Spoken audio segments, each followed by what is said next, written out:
Hey guys, what's up? Squintin' Drew here. So here's box number 25. My battery level is pretty low on my camera, so I hope I can make it.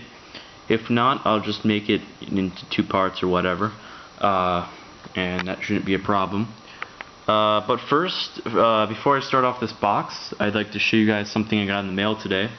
I got a coin in the mail today from Littleton Coin Company. They're a known reputable dealer, usually for the starter and beginner collectors. They sell, coins and stuff. Sometimes they're overpriced, sometimes they aren't. And they usually just include a free coin. So this is the second one I've gotten this year. It's the second design, log cabin, 2009 cent. You probably cracked these out of a roll. It's in pretty good shape. So, yeah, that's pretty nice.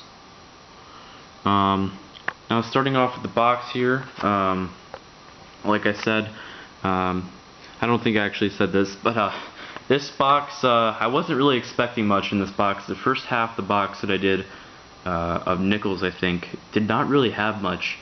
As you can see, I really haven't been doing so great on the pre-1960 nickels. But that's because I only keep coins that are usually VF plus, unless they're like a S mint mark or 1939 or something like that, or a tougher, scarcer date. But yeah, so let's get into the content here. I got a 1973, and this has some weird marks on the side. I found a wheat penny similar to this, and I'll show that later. Marks are really weird. No idea. Got an uncirculated 82p. I think it's uncirculated. Not full steps. I got a 73D. Nice condition. Got a 1972D. Nice condition. Got a 1975. Nice condition as well. These are, I think, all MS or uncirculated AU uncirculated coins. I got a 2009 and first design. Nice condition. That's probably uncirculated. I got some more red coins and nice coins. 1983 red, uncirculated maybe. 1974, 1964. 1972, I just put this aside because might be a double die, I'd never know. I got a 1989, 1990. 1972. This 72 right here is in really good shape. One of the best 72s I think I've found. And a 68D, and I'll probably just throw this one back, even though it is copper and it's in better shape. It's just kind of, it does actually have a little bit of wear, so I'm not going to keep that one. I got two 60D small dates. I got, now onto the weird coins. Always gotta like these. This one I just put aside because it's a 1966. It's just a good strike. It's a really strong strike. Kind of has a gold color to it. It's really weird. There's something about this coin just stood out. So I got a 1877 Indian head penny. Nothing major at all, definitely. No, this is just some really screwed up memorial. Probably the most screwed up memorial I've ever seen. Oops. It's rough. It's rough. Now I got this nickel here. The steps on Monticello are just wiped. Hope you guys can see that. It's just wiped. Look at that. Very strange. And then I got 77. Just a nicer strike. Don't usually see a lot of 77s with full hairlines. And this one's circulated, so. Alright, got two S mint marks, 73S and a 69S. I got a 60D, might be a RPM, I'm not sure, repunch mint mark. I got a 1950 Canadian cent, King George, so that was a nice shocker. This was right next to one of these 64 young heads.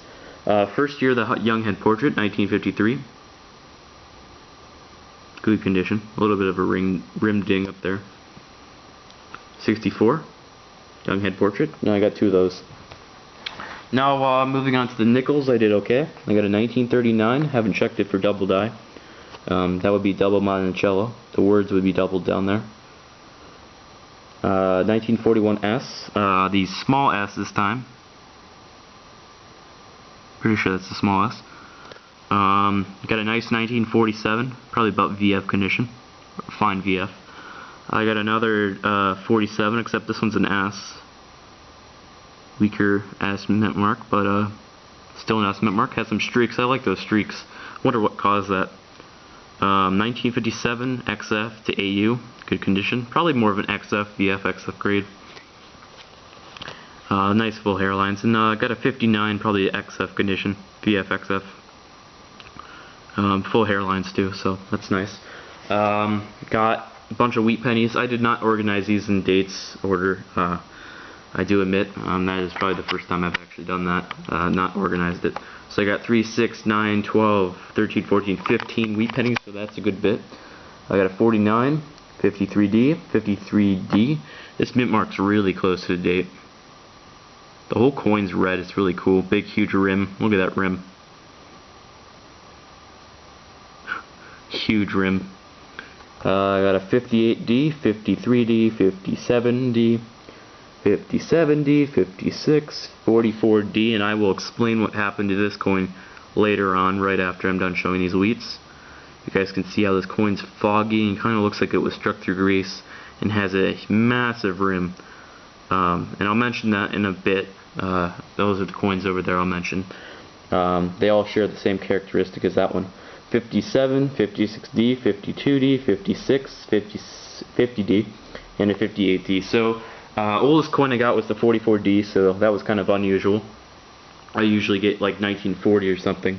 Now on to what the thing happened with the 1944D.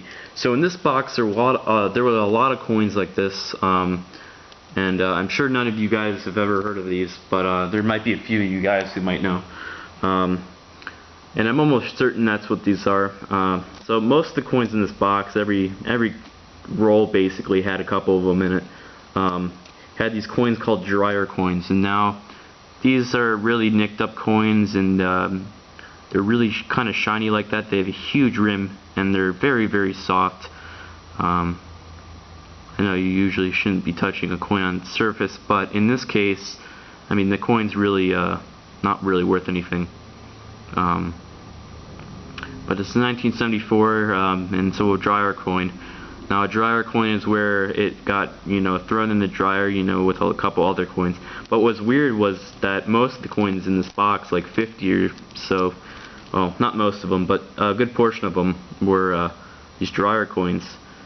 So I'm thinking, what happened? Someone do something for a school experiment or something? I have no idea. So all these coins here have these big, huge rims and stuff, and they're all shiny rims, and the coins itself are, dull or shiny, it depends. There's a 66 there, and here's a newer Shieldback 2013 or 14D, 2014D, a 64D, and so I just thought I'd show that to you guys. Nothing major. Really, I'm just putting them back. I was just demonstrating. So yeah. Okay guys, on to the good finds. I did, like I said, I wasn't expecting anything really this box because the first half of the rolls were not that good. And then I started opening rolls and I started finding things. So we'll go from least to greatest. I did find a nice, very sharp, kind of stained, but very nice coin. 1946. Very, very nice condition. And it is actually a Denver Mint. Probably leaning towards the grade of an XF or an AU. Probably more of the XF range.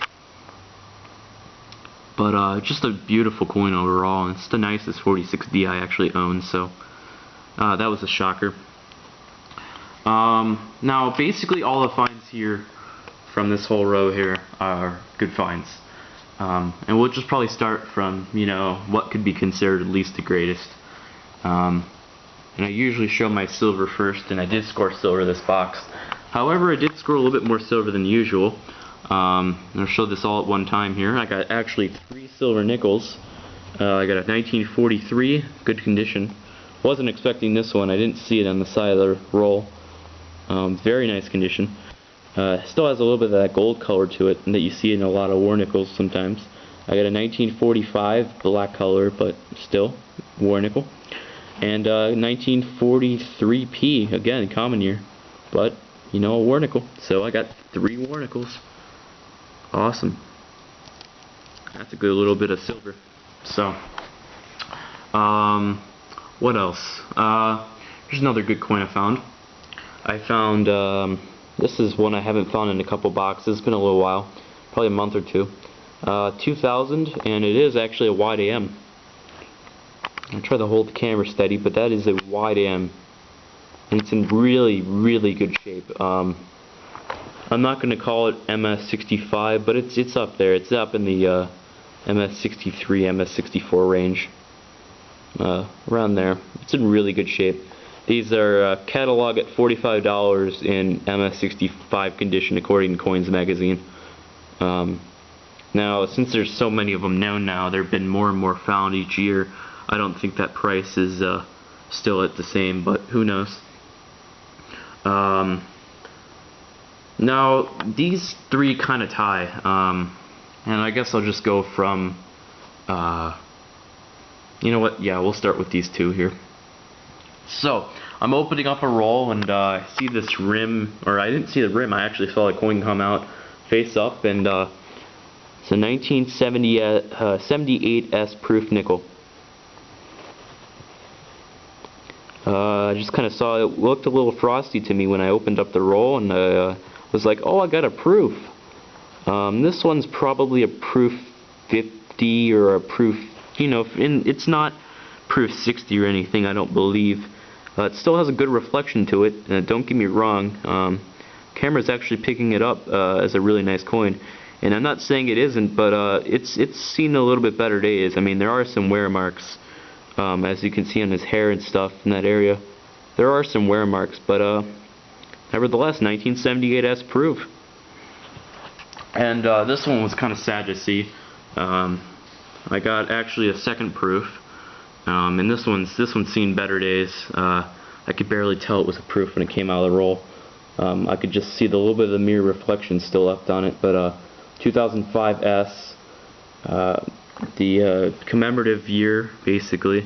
This is the Ocean in View one, and as you can see, there's crust on the side. You know, some green crap. Probably could be gum. Who knows? Gum or corrosion. This one really doesn't have much of a mirror. You can see a little bit of the frosty color in the Ocean in View, and the trees and stuff. Just a little center of the coin. But this one's really impaired, and it sucks to see proofs this way. So, I mean, I got 2 proofs, so I'm happy with that, even though they are impaired. And probably the best coin, maybe it's debatable, I don't know. I did actually score another Buffalo, guys. Look at this, 1937. There's a little bit of a ding up there and a little bit of ding that goes straight across here, but I'm not gonna, you know, let that bother me anymore. It's a Buffalo, you know. I'm happy with what I got, so that's second Buffalo in 2 boxes in a row, I guess. So yeah, that's really awesome. So thanks guys for watching, and before I end this video, I'd like to give a shout out to someone. I'd like to give a shout out to SuperNeo123, I think that's his username. I just stumbled upon his channel probably about a couple weeks ago. I don't know if it's been quite a month or not, but he makes coin hunting videos. I'm thinking I'm not sure exactly, I'm pretty sure he's a newer coin hunter. But he's been doing quite a few videos lately, and he actually did find a couple good coins. He's been finding silver, and he's been finding, you know, Buffalo here and there. He found an Indian head in 1 box, and a bunch of good coins. I'm not going to tell you guys too much about it.